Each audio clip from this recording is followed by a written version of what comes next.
Now we will see the next term related to heat transfer, that is convection. तर आता आपण उष्णते संदर्भात पुढची टर्म बघूया, कन्व्हेक्शन. त्याला मराठीमध्ये संवहन म्हणतात. First definition, the process by which it is transmitted through a substance from one point to another. The process अशी प्रक्रिया by which heat is transmitted, उष्णतेचं ट्रान्समिट केलं जातं, हस्तांतरण केलं जातं, through a substance from one point to another. तर पदार्थाद्वारे एका बिंदूपासून दुसऱ्या बिंदूपर्यंत उष्णतेचे जे हस्तांतरण होण्याची जी प्रक्रिया असते, due to the actual bodily movement of the heated particles of the substance.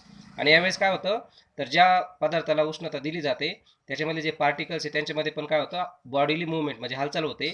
अशा प्रक्रियेला म्हणतात कन्व्हेक्शन, कॉल्ड कन्व्हेक्शन.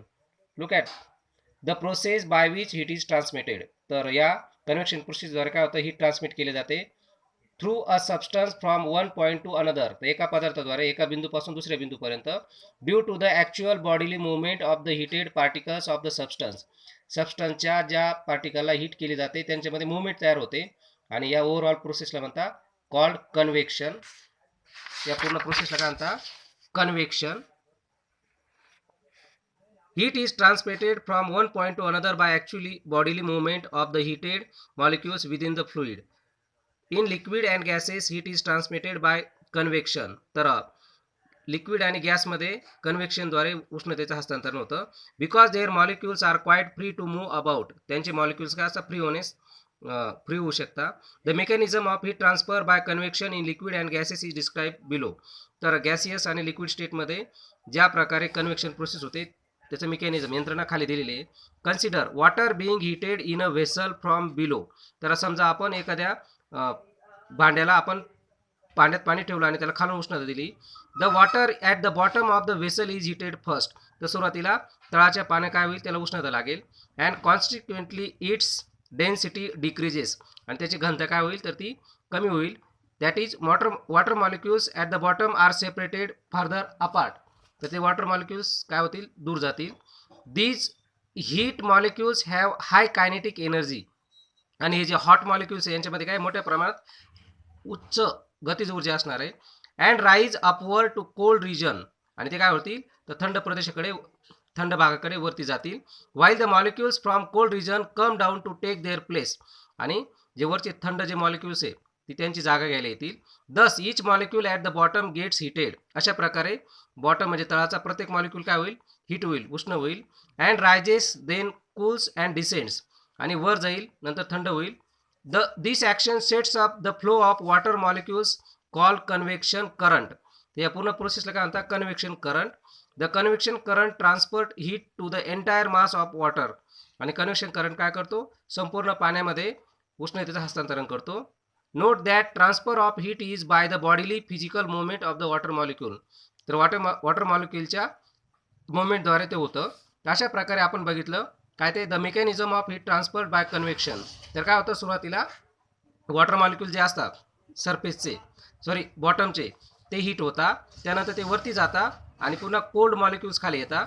पुन्हा ते उष्ण झाले की ते वर जाता आणि वरचं जे कोल्ड मॉलिक्युल्स ते खाली येतात.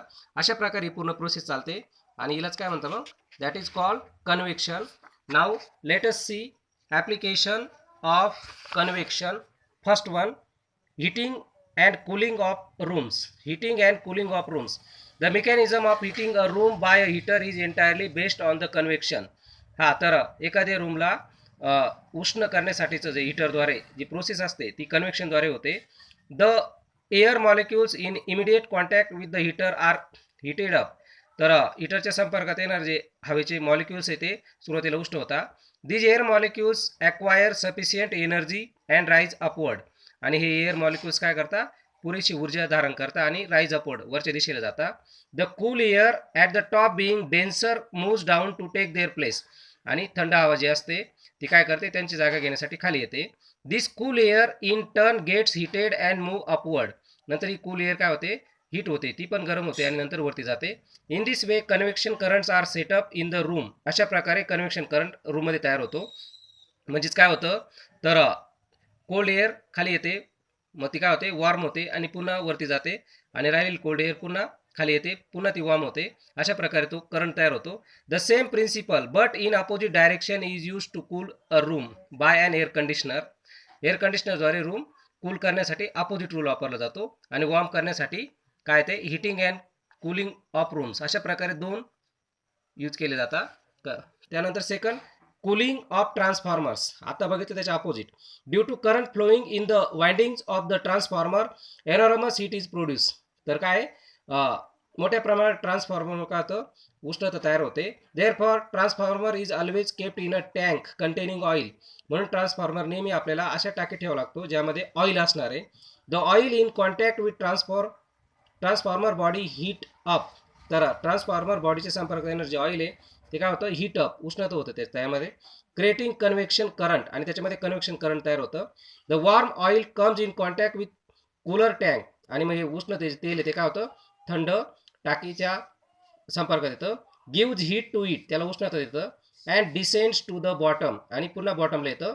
It again warms up to rise upward नंतर ते पुन्हा उष्ण होऊन वरती जातं. This process is repeated again and again. ही प्रोसेस पुन्हा पुन्हा रिपीट होते. The heat of the transformer body is thus carried away by convection to the cooler tank. अशा प्रकारची उष्णता असते ती कूलर टँकला प्रोव्हाइड केली जाते. The cooler tank in turn loses its heat by convection to the surrounding air.